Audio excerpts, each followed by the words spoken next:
افرأیت من اتخذ الہہ ہواہ، کیا آپ نے اس شخص کو دیکھا کہ جس نے اپنے معبود کو خواہش بنا دیا، اپنے معبود کو خواہش، کہ جو اس کا معبود کہے وہ کرے۔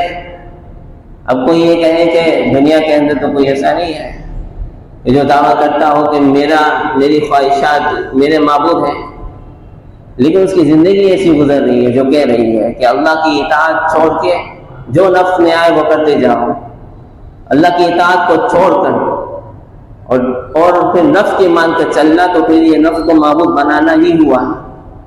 ارأیت من اتخذ الہہ ہواہ، اور جب یہ نفس کی گندگی غالب آ جائے اور نفس امارہ غالب آ جائے تو پھر حق سنائی نہیں دیتا، حق سمجھ میں نہیں آتا اور حق بات دکھائی نہیں دیتی۔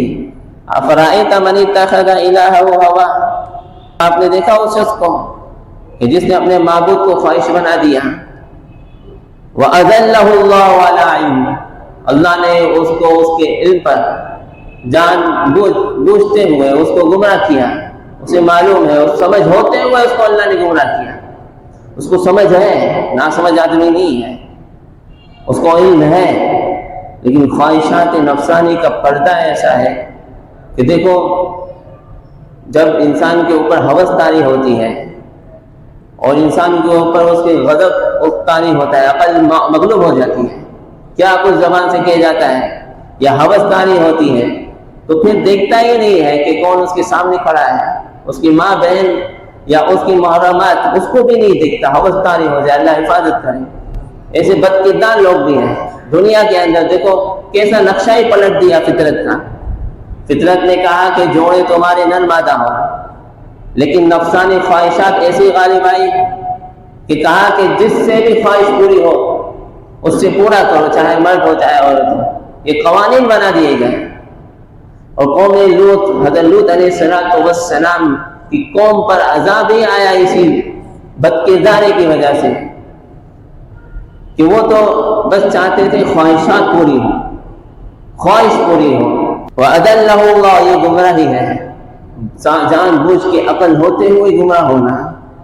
وَخَتَمَ عَلَىٰ سَمْعِهِ وَقَلْبِهِ، اللہ نے اس کے سننے پر، اس کے دل پر مہر لگا دی ہے۔ وَجَعَلَ عَلَىٰ بَصَرِهِ غِشَاوَةً، اور اس کے آنکھوں پر پردہ ڈال دیا ہے۔ فَمَن يَهْدِيهِ مِن بَعْدِ اللَّهِ، اب اس کو کون ہدایت دے اللہ کے بعد؟ اللہ نے ہی اس کے ساتھ یہ معاملہ کر دیا ہے، اب کون اس کو راہ پر لے آ سکتا ہے؟ رسول اللہ کے لیے بھی تسلی ہے کہ آپ اپنی محنت کرو، لوگوں کو ہدایت کی دعوت دو، اگر کوئی نہیں مانتا تو سمجھ جاؤ اللہ کے ساتھ اللہ نے اس کے ساتھ یہ فیصلہ کر رکھا ہے، اس کا دل سخت ہو گیا ہے، اس کے دل پر مہر لگا دی گئی ہے۔ حق جانتے ہوئے، دیکھتے ہوئے نہیں دیکھتا، گویا کہ مہر والا فیصلہ اس کے لیے ہو گیا ہے۔ افلا تذکرون، کیا تم غور نہیں کرتے ہیں؟